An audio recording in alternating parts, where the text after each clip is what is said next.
Yeah, boy, it is July 19th and it's episode 139. And this is the Fantasy Football Auctioneer podcast. And I'm your host, Slim. Uncle Bucket's going to be here this week. He's out golfing down in Wisconsin, I believe, for about a week. So, yeah, we're going to run without the host this week. And we're just going to fly by the seat of our pants. We have no script. It is more or less just a bunch of beers in our systems, and we're just going to talk. So, he's going to be upset with us, but that's fine. This is the Fantasy Auctioneer podcast. It's the official podcast of fantasyfootballauction.com, the only website dedicated to fantasy football auction drafts. You can follow us on Twitter and Instagram. We are at Fantasy Auction, or like us on Facebook at facebook.com/fantasy football auctioneer. We got a good show for you guys tonight. We're going to talk a lot about some recent news that's happened. Then we're going to dive into some tight end tiers and some strategy at the position. If you're ready, then let's rock here. Of course, our analysts are always here. He's busy right now trying out a new league on Data Force. Blistr, how are the nominations going? Hey, Slim, good. We've got a new league here. Eric Ludwig from the Gridiron Experts invited us and the fantasy footballers invited us into a league. He made a comment that, all these MFL 10s and even with the Fish Bowl and all the other fun things that are going on that are all snake drafts auctions. So we wanted to get into something auction, and dataforceff.com is a new site, relatively new site that hosts any kind of league basically, but we're doing a slow email auction on Dataforce, and it's an interesting site. It's new. I think they're looking for business. They're looking for feedback. I'm sure we'll give them feedback as we go through here, but it's going quite well. It's interesting in a sense that basically you can make one nomination per day, and then once you nominate that player, they stay on the clock for 24 hours, and you don't know what anybody else is bidding on them until the last hour. So in the 23rd hour, then you can start seeing who's winning the bid, and then you can get into a bit of a bidding war. So it's kind of we were making comments today. It's kind of tough because if you're off and you have nothing but time, you can check that clock every hour, because once the clock runs out, that is over and the player is won. So it's hard for people, obviously, if you have a life, or if you're working or family, to be sneaking off every hour on the hour to check on your bids.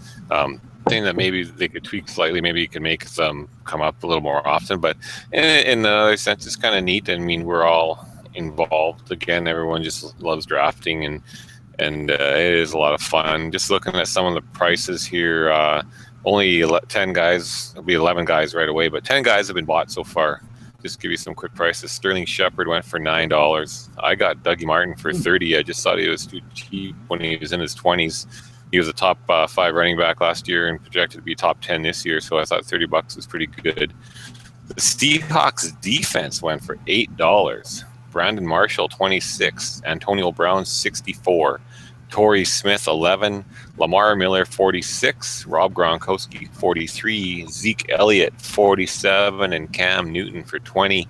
Jay Ajayi is about to go next for... The last I saw, he was at $9. Now, the interesting thing, this league, it's different too, in the sense that you draft 18 players and it's a best ball, and they do run defenses, they do run kickers. So, being a best ball, I'm really still wrapping my head around the strategy to spend on players. In a typical auction, I probably would be more stars and scrubs. Put all my money into my starting lineup, and not worry about my bench because I'm probably dropping them later anyways. But in a best ball, you probably want to have at least, I think, 2 quarterbacks, 2 defenses, a couple tight ends. That leaves you room for 1 kicker. You start 2 running backs, 3 wide receivers, and I think a flex. So, and it is PPR. So the way I was looking at it, I would have 4 running backs, maybe, and 6 receivers. But you need to have some quality on your bench, in my opinion. I don't think you can draft a guy even Paul Perkins right now, or Kenneth Dixon, unless he's got... They're not going to get you any points. It's going to be your starting lineup, and that's it. So you need to almost have enough room to draft 6 to 8 starting running backs, even though they might be from poorer teams. Maybe you get Rashad Jennings for cheaper, or whoever. maybe even looking at Charles Sims, Theo Riddick, guys like that, just so you can have guys that they're not potentially in your starting lineup, guys that could put up points any given week, because best ball changes everything. You got to have guys that are going to be playing. Otherwise, you're really shooting yourself in the foot, because you're only starting 10, 11 guys perhaps that can put up points instead of, and other guys might have 18 potential producers. So it's neat in that sense. A lot of fun. It's coming down to the wire here now on Jay Ajayi, which is interesting. We'll probably get into him in a bit, but he's sitting at $9, and probably if he goes for anything more, probably top out at 10, but looks like he might go at 9. So it's a lot of fun. DataForceFF.com. Check the site out. They run prizes. They pay back. There's a cost to run your league. I don't even know exactly how much, because they're doing this one for us for free, just to try to promote the site and get the information out there. So, a lot of people are familiar with MFL and all the different hosting sites, but check out DataForceFF.com if you're looking to host a league. And so far, it looks pretty good, and everything works well. The customer service as well has been great. Folks that run it are out of Lino Lakes down by Minneapolis, so they're practically our neighbors. Yeah. So customer service ball. Always. That's a tough one for sure. I think that's where RB0 maybe. RB0 maybe might be. It's just I'm just trying to think quick. I haven't done a best ball in a long time, but even this year. You go cheap at running back and try and spread it out, and maybe take a couple decent receivers, since they're, typically a little more consistent as far in terms of production. And like you said, you can't just have one quarterback or one defense, so you need a little bit of extra cash just to get, a decent QB2 and another good defense. So, you got to try and find somewhere to save something, hey? So. Yeah, it's a tough one. That's going to get the wheels turning already. That's good. Yeah, Lev Bell is on the board right now, and he's already up to $51. So he'll go off at 10 o'clock, 1 hour from now. He's probably going to go close to 60 still, eh? Well, he should, I think, if Antonio did. So it'll be interesting to see. Team Benton, he doesn't have anybody yet, so he can afford that. So, see, that's the thing, though. You go and spend 60 on one player, and that really limits what you're going to have for your bench. Can you even have all starters on your bench? Are you looking, you grab Antonio Brown at 64, and I love Antonio, and 64 is probably not even that bad of a price. But then what does that leave you with for your bench? Like, you're looking at Danny Amendola on your bench? Like, I don't know. Yeah, it's tough. We'll find out. We'll find out when this is over. Right on. Well, good luck. Keep us posted. I know Uncle Buckets is in it too, so hopefully he's going to get to check it once in a while on this golf trip. I know there'll be some intermittent Wi-Fi and things like that. So, we'll have a good report from you guys next week when you're both back. Yeah, we'll have a few more players loaded up by then, so it'll be interesting. Yep. Right on. All right, well, let's move on to the next segment. We'll go to, I guess Beckett usually calls it, we just got a letter. In this case, it was a tweet. Just came in about 10 minutes ago from our good buddy Derek Myers at DA Myers10 on Twitter. He asks, how do you treat offline auctions differently than online, or do you? Well, if I want to talk on this first, well, they're quite a bit different, obviously. It's just that atmosphere is so much better when you're at a live auction. I mean, there's, and people are at a normal snake draft, and, you can ridicule a pick here or there, and you can really get into people's heads more so. Like in a snake draft, if you picked a guy, it's over, it's done. But in an auction, if you make a guy think he's spent too much money on a player, or, got a good deal, you can almost play all kinds of head games at a live auction. Wise, well, I guess you get a better feel for your opponent when you're at a live auction, and I think that's what you have to take into your strategy. You have to see, is he sitting there wearing all Cowboys colors? Is he a Bears fan? Is he, Packers? What is there something like that your advantage? Is he hammered? Is he just polluted, not paying attention? Is he gone for a pee break? Can you pick somebody on the board that he'd probably want? can you get them to bid a little bit more than what, maybe, I know, Slim, you're good at price enforcing, and can you get him to pull a couple more dollars out of his pocket? You seem to have a good a good knack of being able to do that with anybody. So at a live auction, there's just a lot more. You're kind of on top of the action more. On an online auction, I guess you still want to try to get people to spend their money. You really don't know, though, who you're going. You don't have that closeness with your opponent. You don't have that familiarity with your opponent so much, and so it's a little bit tougher to try to price enforce. I think it's probably a little bit tougher to get a feel, get a read for what they're going to do. In some of our cases, we have live auctions, and then we have our online auctions where there's a lot of carryover. Some of the guys are the same. You have your live one, and I'll host an online one sometime in August as well. And a lot of the guys are similar. And then again, but they typically don't always try to get the same players. Vary a bit. So I think live is obviously the funnest way to go, but doing an auction at any time is the way to go. Period. Yeah, no, I agree. I think of even just to go back to the poker comparison.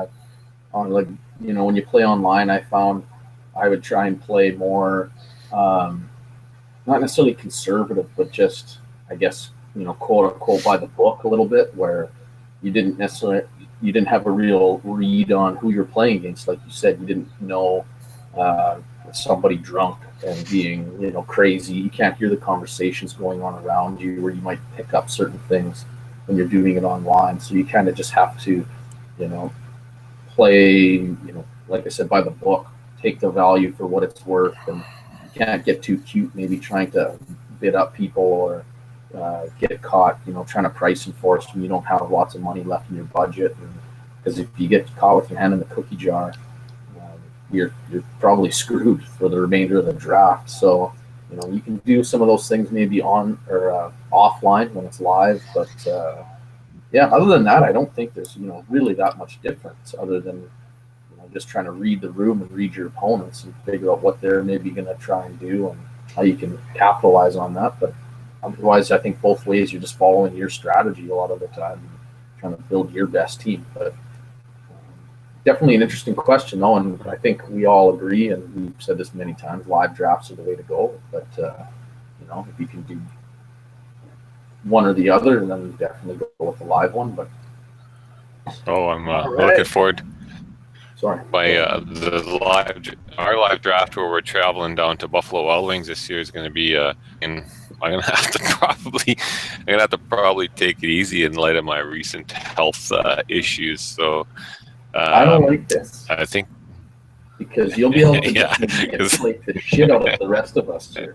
Because if we play golf at the first thing in the morning, first of all, it's a 2.5 hour drive to where we got to go. Yeah. So we'll be drunk probably by when we get there. Then we golf. Then we go do our draft. We're gonna be polluted by the end. We're gonna be, just on the cusp maybe. I don't like that. I don't like knowing that a shark like you is going to be still fairly coherent, and the rest of us might be. I'm going to be wear a diaper by the end of the night. I think I'm going to be bringing some shots for you guys. Do shots. Get a birdie, do a shot. If you get a bogey, do a shot. Par, do a shot. Double, give away 2 shots. Whatever. It'll be great though. It'll be a lot of fun. I was kind of worried about how much fun it was going to be, but now I'm going to really have to play it smart. If I see a bottle of Yag come out of your golf bag on the first hole to get passed around by everybody, I'm going to go like a Peanut Tillman today with his retirement video and slap it out of your hand and smash it on the ground. Speaking of Yag, we had to go up to Dryden on the weekend for Char's brother's 40th, and somebody pulled out some Yag. Uncle Ben didn't do so well after that. He had a few falls. He was all bruised up the next day, could barely walk. And he was in bed by about 11. That would be... I remember that from college. Bad news. Not in a good way. Yeah. That's good. That stuff is that'll get the best of you every time. I don't know anybody that does well on that. Okay, well, Where let's were get back we? to some seriousness. Well, let's move Okay. on to some news here. Yes. I guess we might as well just start with the biggest news, I guess, of the week. Something that might impact a little bit of the running back landscape, that's for sure. Miami Dolphins, they signed Arian Foster. A couple little things here. We all know last year, if we look back at his numbers, Foster kind of had a down year. He averaged 2.6 yards per carry. Tore his Achilles fairly early in the season. We know that's a tough injury to come back from. But I guess he looked good enough to the Dolphins. I'm not sure how far along he is in his recovery, even still. Obviously, good enough to work out, but he showed enough, I guess, for the Dolphins to believe in him. We talked about Jay Ajayi kind of at length a couple of weeks ago. We know, we were expecting maybe a bigger workload for him this year. So I guess we'll just kind of start it off, Blistr. This might take a little while, but so what do you expect? What do you think is going to happen now with this Dolphins running back situation now that Arian Foster's there? Well, I mean, we talked a bit about it on Twitter, and Arian Foster's never been a guy I ever really went after hard because he was always such an injury-prone back, and the only reason I'm excited to see him sign this year is because in the Scott Fish Bowl that we just finished, I ended up taking him around the 11th or 12th round just because my running back situation was pretty grim. But stats from last year, and although he only played 4 games, in PPR scoring, he was averaging 19.8 points per game. And a lot of it obviously was based on catching. He had poor rushing numbers, but he had 22 catches, so he was averaging over 5 catches a game for 227 yards. Now, Jay Ajayi played 9 games, and he averaged 4.5 fantasy points per game. Of course, we know he wasn't a lead back there, and Lamar Miller was a top 5 fantasy back. So Jay Ajayi, though, there's got to be something there where the team doesn't quite believe in him. Or they had C.J. Anderson in camp earlier this year, then they had Foster in this the second time, and they finally signed him. So they obviously don't have a lot of confidence in Ajayi, and that worries me. They drafted Kenyon Drake, who potentially could even leapfrog Ajayi, in my opinion, at some point in time. But I guess it'll be really interesting to see how Foster looks throughout the training camp and what kind of workload they're going to trust him with. I really don't think that if my gut is if Foster can come in and be a true first down or a true lead back, then he's going to get the ball, and he's going to be probably a fantasy asset until his health lets us down. But I think Jay Ajayi is going to see the back seat and potentially, I just was never a big fan, and I really wouldn't be surprised if at some point he's third on the depth chart.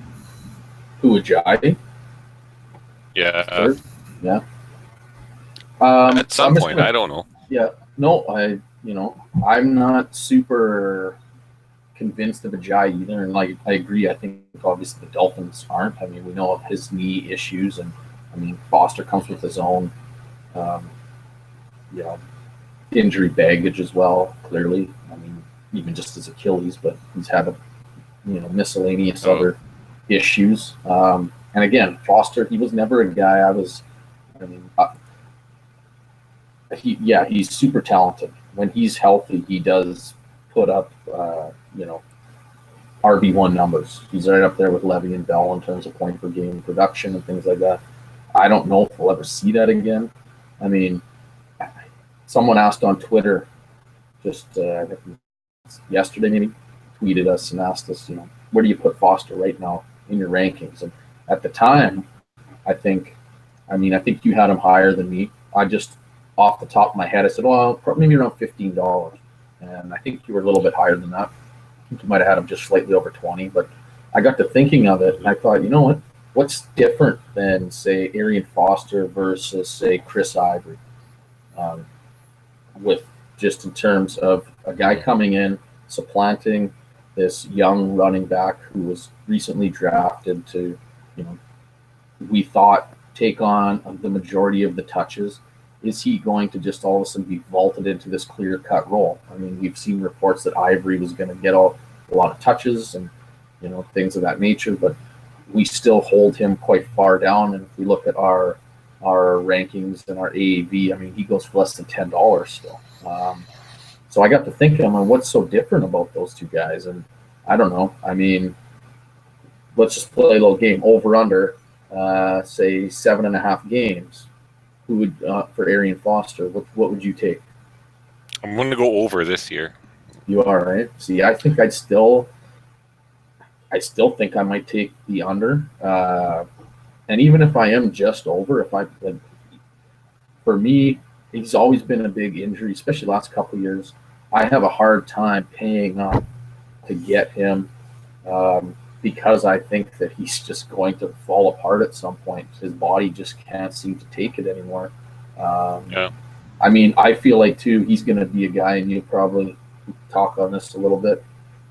There's going to be a huge hype around him, right? He's one of these signings now. Everybody's going to be excited, and, I want him. Let's go get him and get him. And I just feel like, for me personally, his price is going to be it's going to skyrocket and take him right out of my even if I liked him.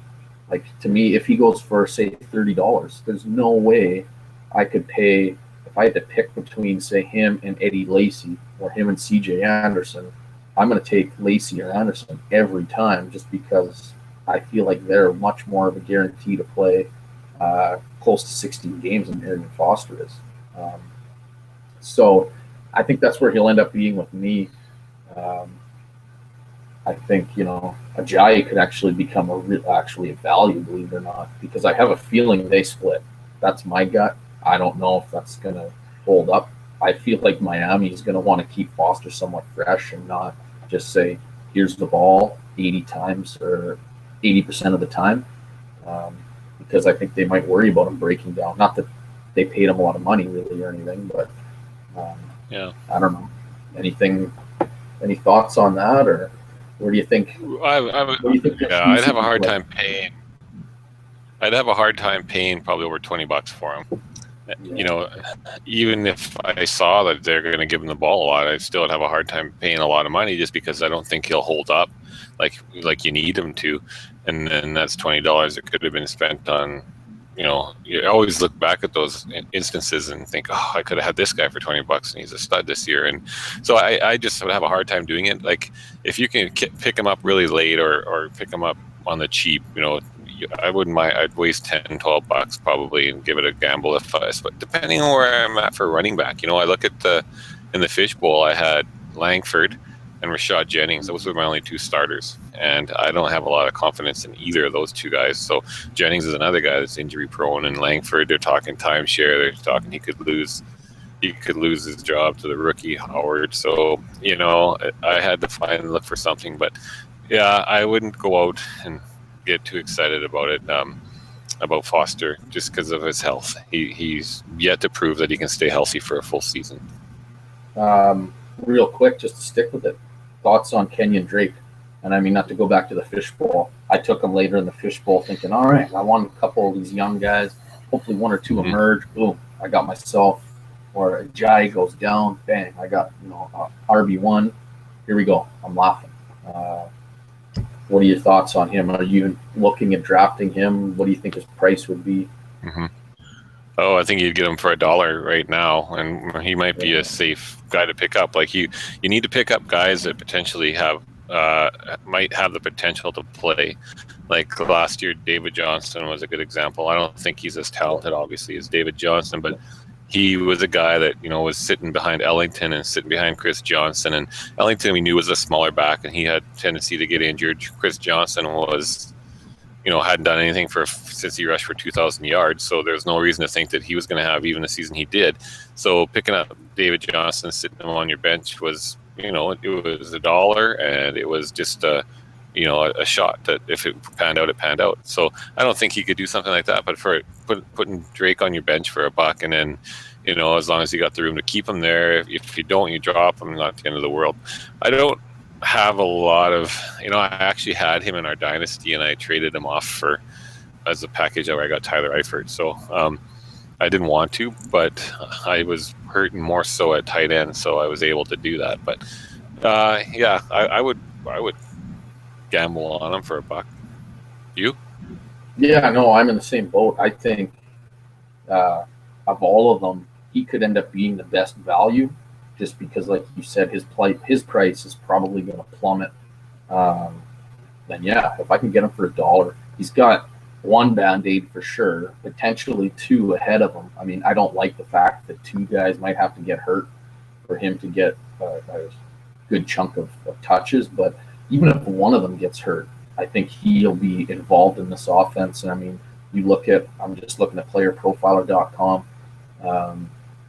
He's got a 82nd percentile speed score, 89th percentile 40-yard dash. I mean, 40-yard dash isn't necessarily the end-all be-all, but I think he's got some attributes that I think make him definitely an intriguing running back at the NFL, especially as just a guy you're going to get for $1. I mean, he doesn't necessarily have a lot in front of him that's going to keep him off the field just because of the injury thing. So, yeah, I think definitely a guy you want to look at maybe really, really late.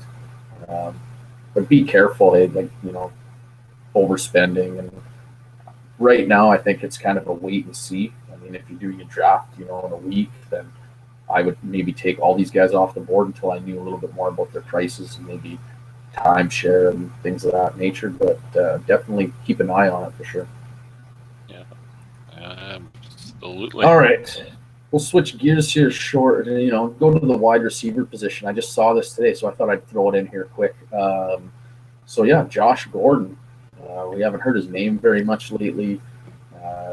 We know the Cleveland Browns have had their issues in the last couple of years with players kind of getting in hot water over for various off-the-field issues. But Mary Kay Cabot was reporting today that if Josh Gordon is reinstated, which he's eligible to apply for on August 1st.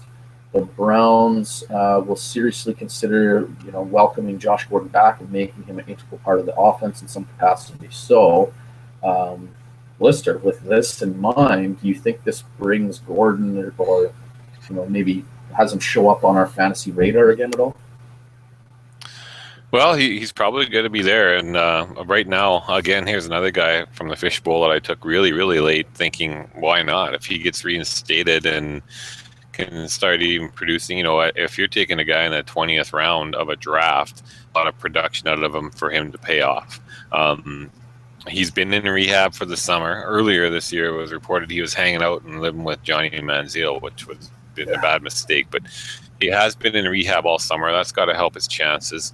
You know what? It'd be interesting to see him back in the league. It'd be really nice to see him clean up his act. They got a lot of, they got drafted a lot of young receivers in Cleveland this year, and he could really help that group.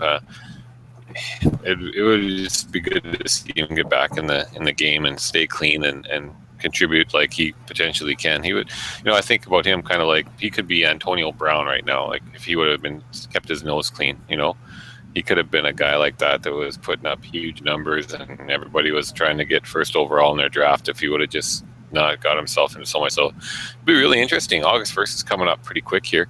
And if he gets reinstated, that should create a good buzz. It'd be really nice to see him last the whole year too without getting in any trouble. But I think that's a pretty good gamble at this point. Yeah, I'm not even confident they reinstate him at this point. I mean, I don't even know. I'm kind of torn as a person. I kind of hope, I guess, maybe he gets another chance. But at the same time, I feel like, you know what, buddy? You've goofed up so many times. It's, maybe something like this will actually help you out in real life and get it together. But, I mean, it sounds like, he was taking some steps. But, I mean, I heard an interesting take on it, just on suspensions in general. I mean, something that never even really occurred to me. In order to actually get suspended, you have to test positive on multiple occasions before you actually miss NFL games. Normally, the first time, it's never made public. They talk to the team and the player and whatever, and that player has time to, get some help and seek treatment, and then they test positive the second time. Apparently, they're allowed to still get help and seek treatment. It's not like the third or fourth time until you actually miss games. And they know these drug tests are coming. They know when they're actually going to be tested. So to me, I think if you've tested positive more than once, knowing when they're actually going to happen, uh, that changed the way I looked at it. I mean, to me, it's such a red flag if you can't stay clean. I mean, let's be honest. If you know a drug test is coming, how many of these guys in the NFL are probably using marijuana on a regular basis? They use it. They know the test comes. They take the amount of time they need for it to pass out of their system. They pass the test. They go back to using it. I mean, not the end of the world, in my opinion. But they don't have an issue enough where they can still do their jobs yet recreationally take this substance. Well, if you can't do that, to me it says what the hell is going through your brain. I don't know if you'll ever be able to make those adjustments. I guess we'll see, but I don't know.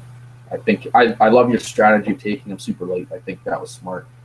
I didn't get to do that in ours. Someone scooped them before I could, but I definitely think it's worth a gamble. And if you're in a draft and you can get him for $1 at the end, I mean, we know how good he can be. So I don't think it's necessarily going to hurt you, especially in non-best ball league where you can cut him if it doesn't work out.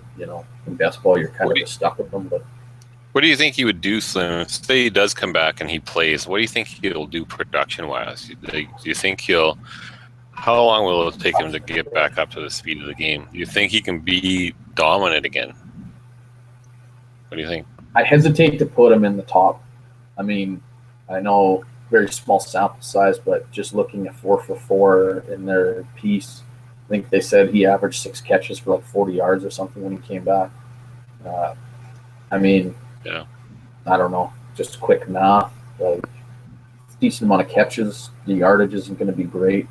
But, I mean, I guess he could be just a mid-level wide receiver too, which is still, if you get him for $, is phenomenal. But I can't see him breaking into that wide receiver 1 group again. And even just because of the way the team is too. I mean, I don't know what they're going to do necessarily at quarterback here. Not that they were great before, but it could be a real mess here for a couple of years on Cleveland. So I don't know. We'll see. But yeah, I definitely would be expecting wide receiver 1. I don't know, but could he do what Jeremy Maclin does? I don't know. Trying to think of some comparables, maybe Randall Cobb. Those are mid-tier level or lower and wide receiver 2s, depending on how you rank them. So. Okay, this is Randall Cobb. There's a lot of hype out there for Randall Cobb again this year, just because Jordy Nelson's don't buy it as much. He was better when Jordy was there. But he was awful last year. He was a big disappointment last year. I mean, do you see him going back to being there when Jordy was there? I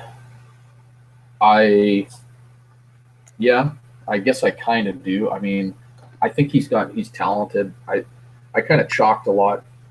I mean, just the whole offense seemed to just suck. I mean, I think Cobb, there was reports he had some type of injury as well. But even Aaron Rodgers sucked too. I mean, I think Jordy actually did play a bigger role than we think. Part of it was that they didn't have anybody, I think, on the outside. Like Devontae Adams, he was injured and ineffective for a lot of the time, whether it was because of that injury. They just didn't have anyone on the outside that could pull defenders to that outside, which made it hard for Cobb to find space. I mean, we know they don't have a lot of tight end and things like that. It's not like Eddie Lacy was doing a ton. So I don't know. I think that Jordy Nelson coming back will help Randall Cobb. I look at some of Cobb's numbers other than one season. They haven't been super spectacular anyways. I mean, hopefully he can get back to scoring some touchdowns and get over 1,000 yards, which he's only done that 1 year. But so I'm not expecting him to do that. I think he had like 1,400 yards or something. But I mean, if he can get 1,200 and 8 scores, I'll take that. I wouldn't put him as a wide receiver 1 though, by any means. No. Okay. All right. Let's move on then to the next in one. And this one's near and dear to my heart. You might not have known this, but I've had a little man crush on Jerick McKinnon for a while. I finally traded him in our dynasty league because I just couldn't stomach holding on to a running back for another year that was potentially never going to really see the ball. And now this report comes out and it makes me slightly sad. But they're talking about Jerick McKinnon could grab the Vikings' third down role. Just to go to a website that I kind of been liking to use lately, if you look at Jerick McKinnon's measurables, and this is why I fell in love with him. So he's got a Spark X score that's in the 100th percentile. So if you know anything about this, they take kind of all the athletic measurables. He is literally the prototype, the best testing prospect that has ever come through the system in terms of testing for football.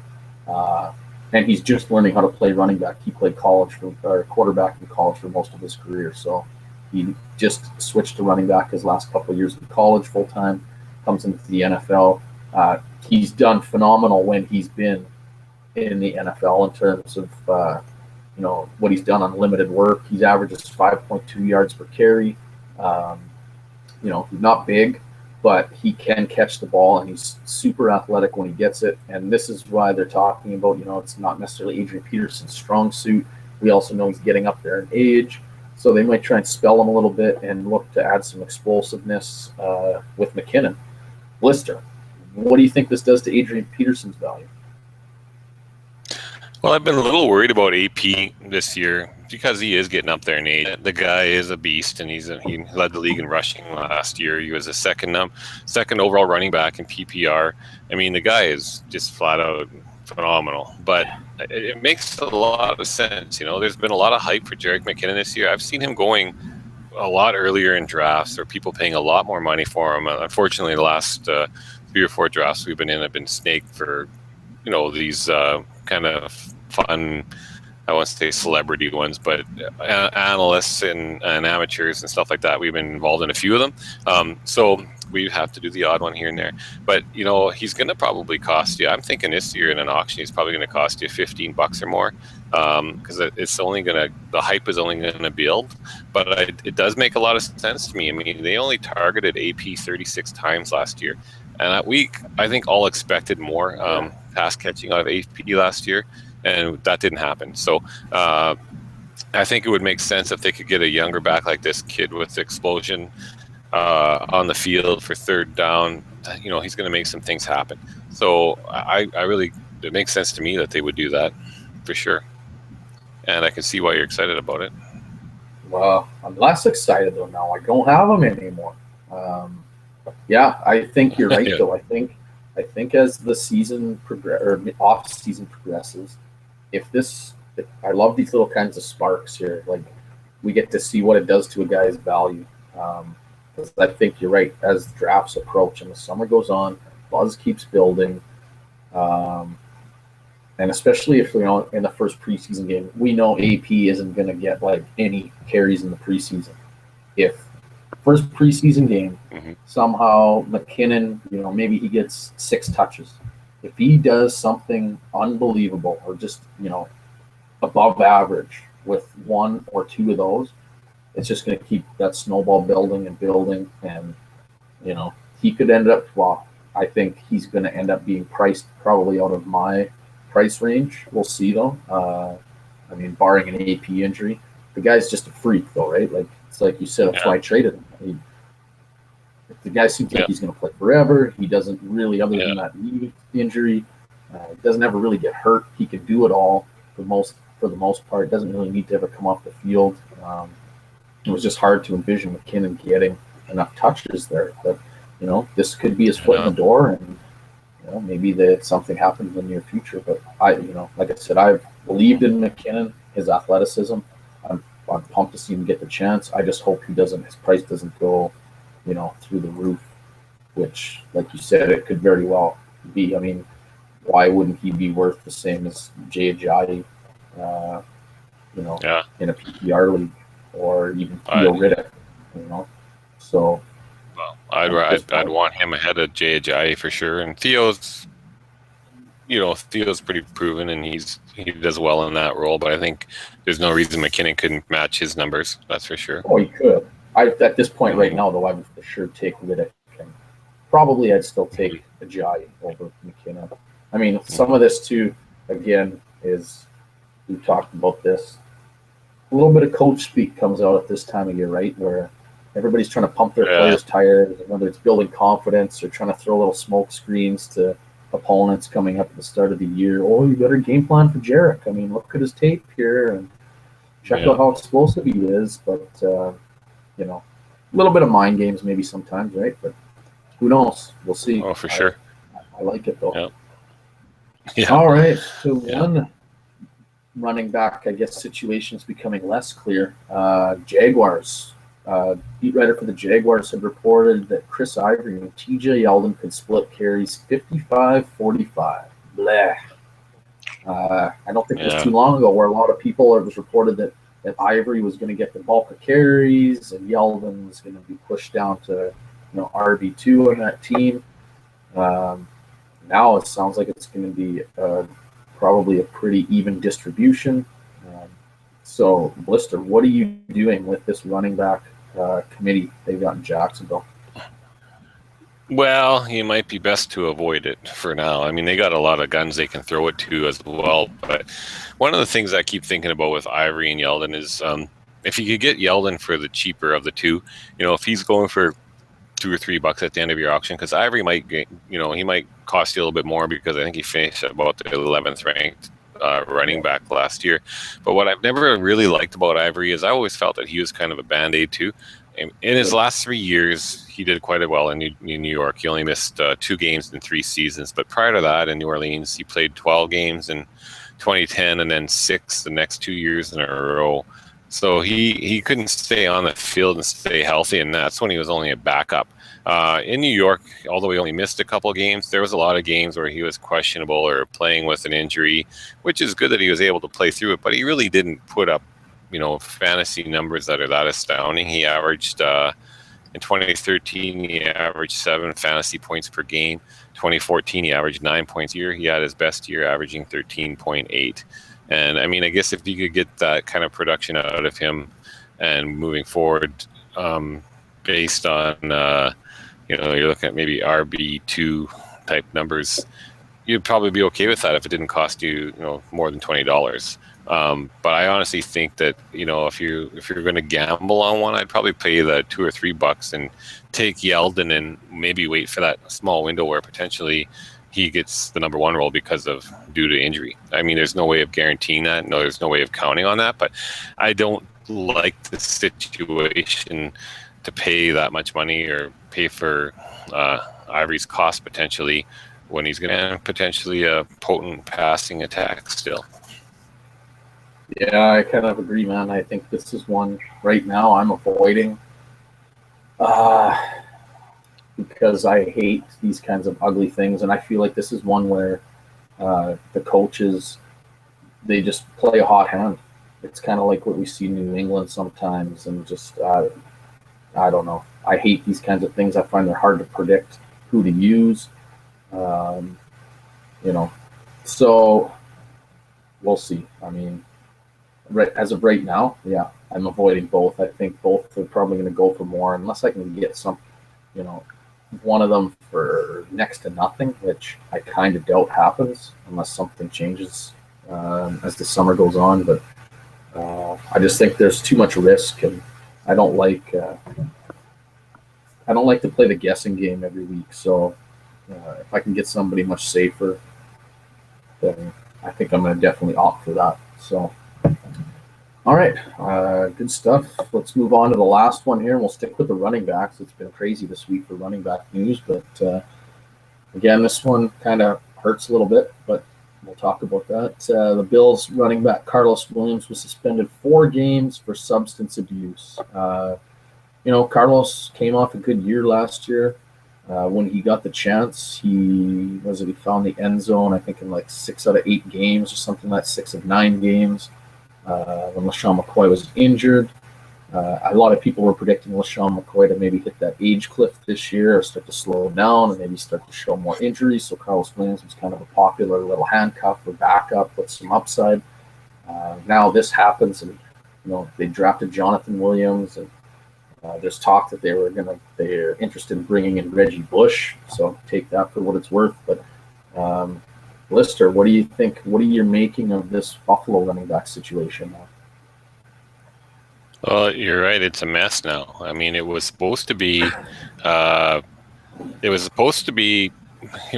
you said, Carlos Williams was the guy who's coming a rookie last year, put up 9 touchdowns in 11 games. He was looking really well. And like you said, LaShawn McCoy, people are starting to maybe write him off a little bit. He wasn't all that impressive last year. After this rookie, Jonathan Williams, 3 years ago, I think it was, or 4 years ago, blew out his ACL in college, and he was doing really well before that. And then the next year back, it was kind of a quiet year, and then this last year, he has put up a good year. And at the combine, I think in every measurable category for running backs, and he might have been the fastest guy at the combine even. So he, and then all of a sudden he comes in and picks up a DWI, and Carlos Williams comes into camp overweight because his wife or girlfriend had a baby, and he was sympathy eating with her the whole time.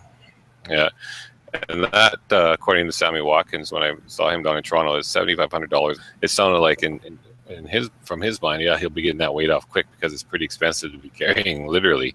And then, what kind of a guy, if he has got a new baby at home, now he's got substance abuse issues as well. Poor kid. Like, I'm not talking about Carlos. I'm talking about his kid, to bring a kid into the world, and that's the parenting that they're seeing. So I don't know, it's disappointing. I really think LaShawn McCoy's value is going to shoot back up a bit more. Carlos Williams, that was going to probably cost you $7 to $15, I would say, 2 weeks ago. Now it might be costing you $3 or $4. Jonathan Williams, who knows what's going to happen to him? I guess you might want to even look. I think Mike Gillislee is the next guy up. That would be the backup. Yeah. That if he can keep healthy and keep his nose clean, he could be the guy to own there for only $1. So if you're drafting late, that might be the guy to pick up right now and monitor the situation. The two Williamses have talent, but if they're not on the field, they're not going to help you. So I took Carlos Williams in that fishbowl, and the next day, all of a sudden, bang, plug it. It must have been around the same time. I had him queued up to take him my next pick, and about 2 guys before me, or maybe the guy right before me, took him. And literally, he took him, and then about an hour or 2 later, that news broke that he'll be suspended 4 games. And I was like, yes! First I was mad, and then I was quite happy. Thank you for taking him. Yeah. Well, I know one guy said to me, too, he's like, oh, you asshole. I had him ready in my queue. I was going to take him a couple picks later. And I said, so sorry. And then this happened. Too bad. I just need LaShawn McCoy to break his leg in November when Carlos comes back. And gold mine. Exactly. Yeah.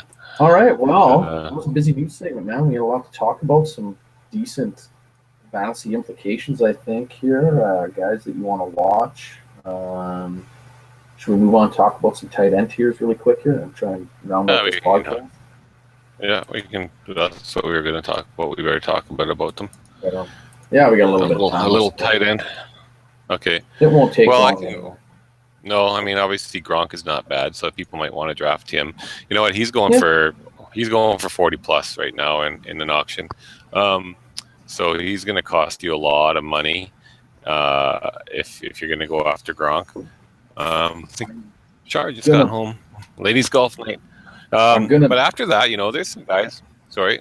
No, I was going to say I wanted to look at Jordan Reed because to me he's like he outscored Gronk last year in fantasy points per game, and right now he goes for almost half of what Gronk goes for. I mean, that could very well change, but like if I'm paying for a tight end, well, I don't get why I would pay for Gronk when I could get Gronk's production at half the price. And yes, Reed has these injury issues and concussion issues and blah, blah, blah. Well, I don't consider Gronk injury prone because his injuries have been so fluky and they're not really like chronic injuries. I mean, he does have a back issue that maybe could reoccur, but some of the other ones, they're just fluke things like staph infections and things like that's just not football really related. But I don't know. I just think if I can get Jordan Reed for close to 16 games at half that price, that's pretty good. Yeah, I mean he was a 14 games and he's still, he was only 7 points behind Gronk, so one less game. He averaged 17.7 points per game, so if he would have been your leading tight end. And then the other guy that I like too, that I really don't know why he doesn't get the love or the respect, is Delanie Walker. I mean, the guy he led the tight ends in targets last year. He was the third ranked tight end. He was only 0.8 points behind Gronk as far as fantasy, and his total fantasy points were 13 less than Gronk. So, but yet you see this guy, I'll see 8 tight ends go off the board before Delanie Walker, sometimes more. Else, he doesn't cost you a lot of money still. I don't know why. I mean, this guy's been pretty consistent. I really don't see his situation change. I know they brought in DeMarco Murray. That doesn't really worry me. I know they said Marcus Mariota could run a bit, but he's obviously got the best rapport. The rest of the receiving core in Tennessee is really questionable at best. They expected Dorial Green-Beckham to take a leap forward this year, and he doesn't even look like he's doing anything right now. They have Rashard Matthews they brought in, and the rookie Sharp ahead of him. So I really don't understand why. I mean, if I can get Delanie Walker in any league, I want to take him because he was an absolute stud as well. Yeah, I mean, I get the little bit of the downtick, and just in the sense, I mean, I actually liked Rashard Matthews going there. I think that they'll try. It sounds like, I don't know. I didn't know about Sharp being above him on the depth chart, but it sounded like they were going to make a real commitment to get him involved in the outside, especially now that Dorial Green-Beckham hasn't been really impressing. And I don't know if that's just coach speak to try and get DGB to, in better shape or his work ethic to improve or whatever it might be. But right now, I mean, that to me is a little bit worrisome that those reports are coming out. But yeah, I mean, to me, that's the only knock for Walker is he might not see as many targets because this offense could change a little bit. They probably are going to give the ball to the running backs a little bit more just because they have someone like Murray. So, but I mean, to be, outside of a top 10 tight end, for example, to me seems kind of crazy still. I mean, even to have him below somebody like Tyler Eifert, to me, is kind of crazy because, I mean, we don't know what's happening with Eifert's injury. Why would you want Tyler Eifert over Delanie Walker at this point? I mean, I don't. I want a guy that can still play 16. Yeah, I think Eifert will miss at least 2 games. He could miss as many as 4, which that's you got to you can't pay big for that in a redraft league. You gotta let him slide unless you can get him on the cheap. And I think he's got the potential when he plays to put up good numbers. But if you take 4 games out of the equation, he's gonna drop down to maybe your 12th or 14th best tight end based on that. Another guy I like down the road there. Well, another guy that I'm surprised isn't getting. He's getting even less of a look is Dwayne Allen in Indianapolis. He, every other year up until this year, he was highly ranked and highly sought after, and people were paying good money for him. And he was quite a disappointment, more or less. And now Fleener leaves, and he's there. He's got the tight end duties to himself, basically. And he is talented, and he should be a good red zone target.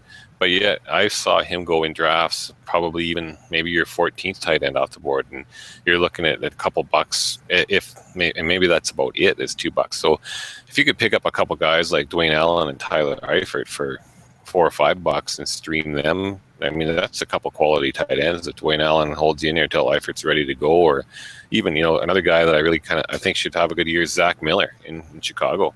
Martellus Bennett is gone. Last year he had 34 grabs, but Martellus Bennett had another 53. Maybe he doesn't get 87, but maybe he gets up to the 75 catch range, and he's going to all of a sudden be a potential top 10 tight end. And he's a guy that's going probably 15th, 16th tight end off the board, and you're definitely not paying more than $1 for him.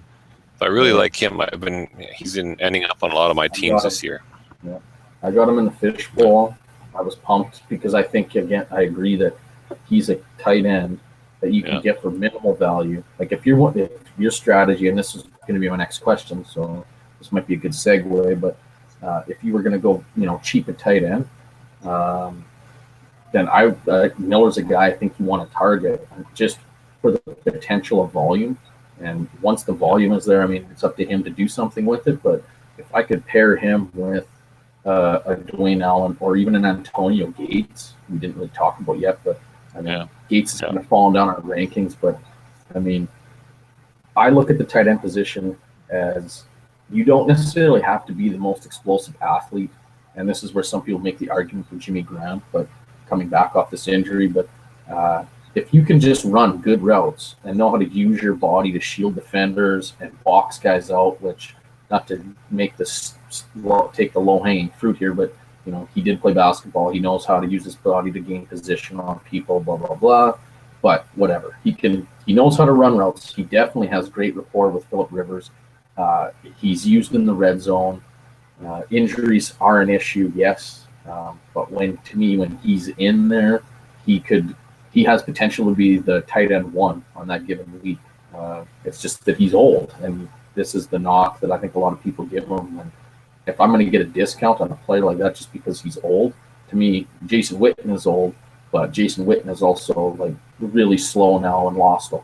Gates still has some of those things that Witten doesn't have, which to me separates them. So, I mean, those are two popular, between Zach Miller and Gates, two popular kind of streaming options that I could hopefully get late in the draft, and maybe both of them, and kind of just pick my weeks and matchups. And I feel good about that.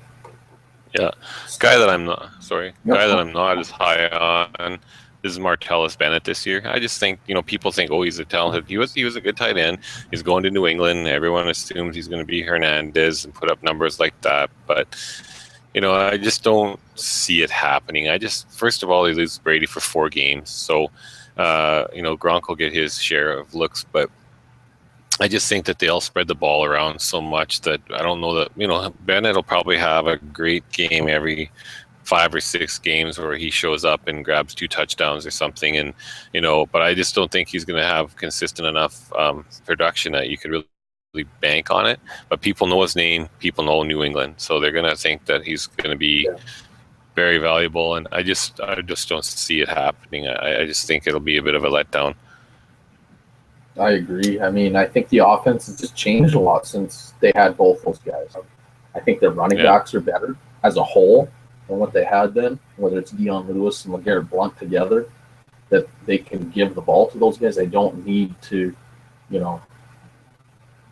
throw as many short passes and things or line Hernandez up in this H-back kind of look and whatever. So, yeah, I don't know. I get why they did that.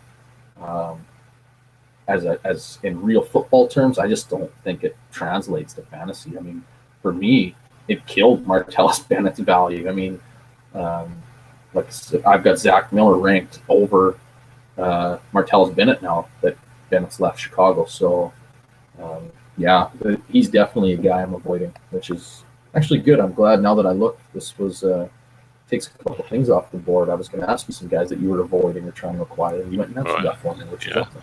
So one thing I want to ask, so you're going into your draft right now.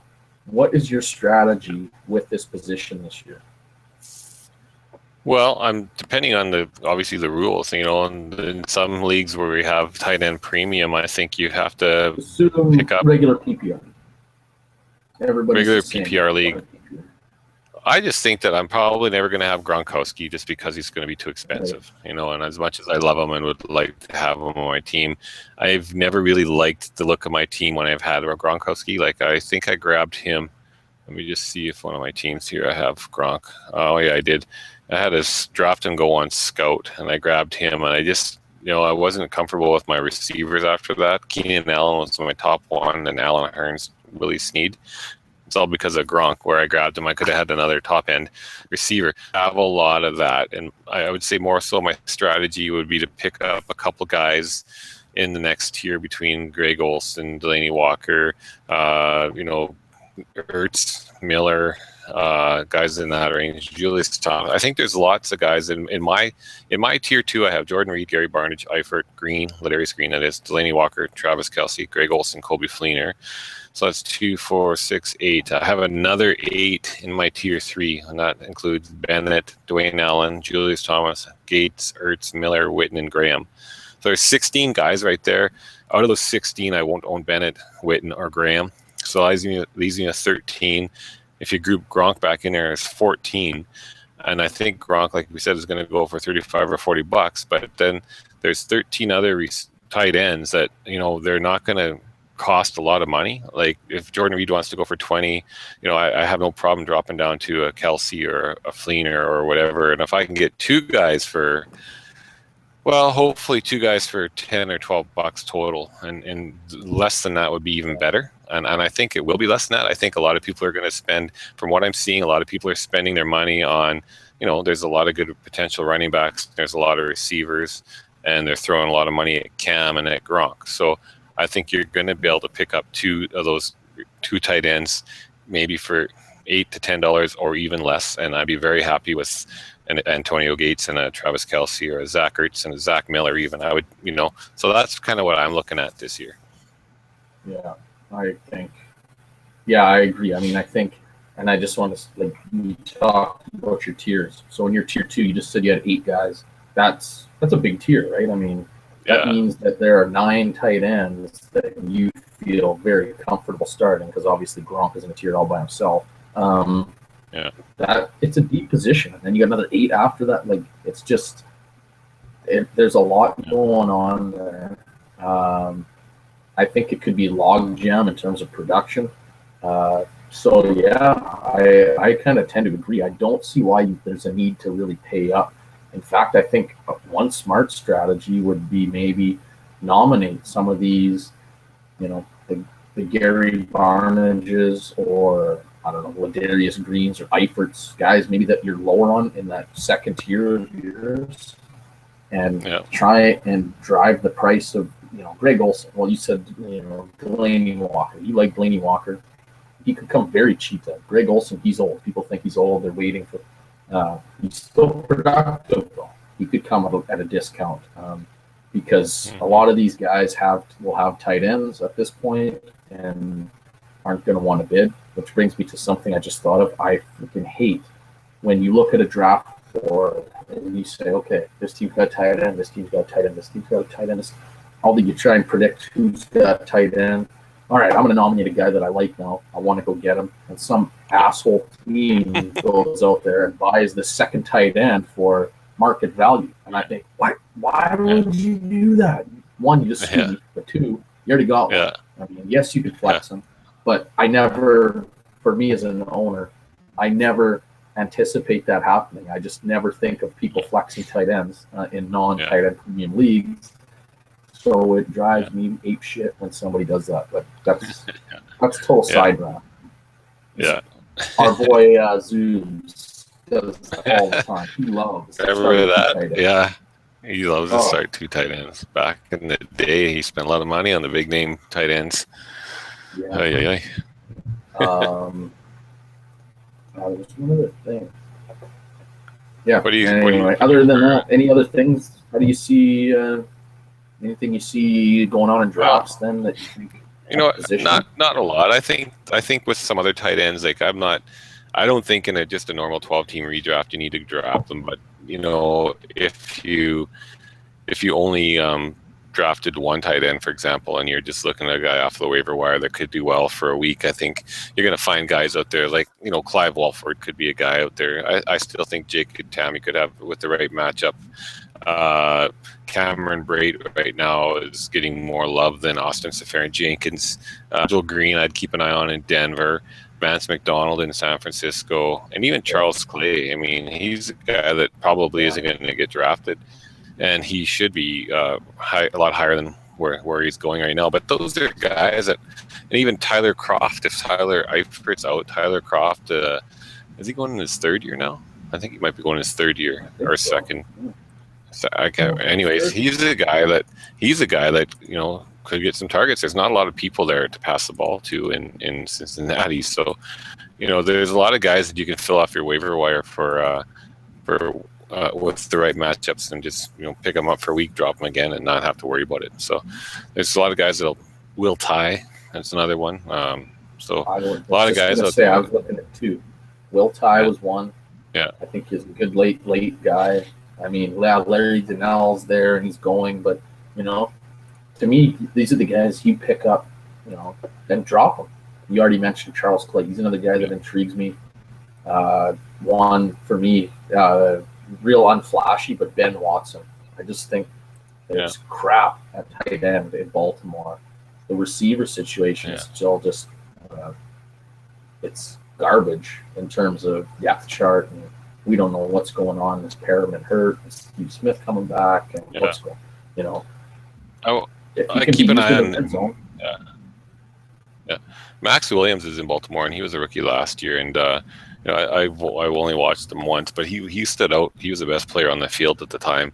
And if he can continue to develop, he might be. I can't see him putting up huge numbers this year, but if he can take another step in the right direction, I'd say by a tight end that you might start looking at in your drafts. Yep. Well, someone has to win that job, and there's definitely. Some production that's going to be available there. I think especially maybe in the red zone. I don't really know who their main red zone target would be. And, I don't see that being Perriman. Maybe a little bit of Steve Smith, but I mean, he's not really that prototypical red zone target just because of his size. To me, he does more damage outside of the 20s when he catches a deeper pass, but I don't know how they're really going to score touchdowns through the air.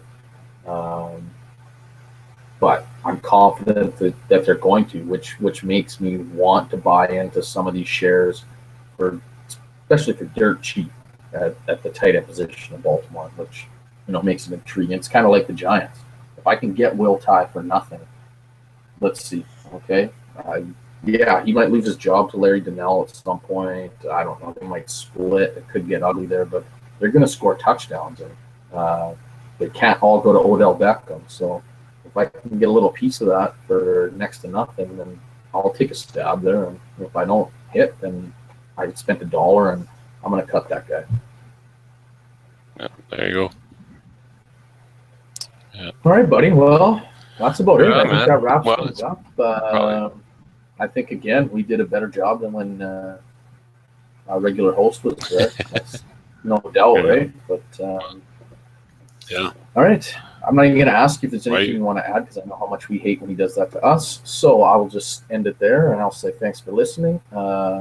Make sure, rate and review the podcast. If you got any questions, fire them into @FantasyAuction, or better yet, @FFAuctionAdvice on Twitter. And I will see you, I don't know, maybe Thursday at men's night, and I'll see the rest of you. Do you want to go off earlier? Oh, you cut off my ending. Oh. Do it again. We'll talk about the golf tee time off the air, and I'll see the rest of you when it's springtime in the Rockies.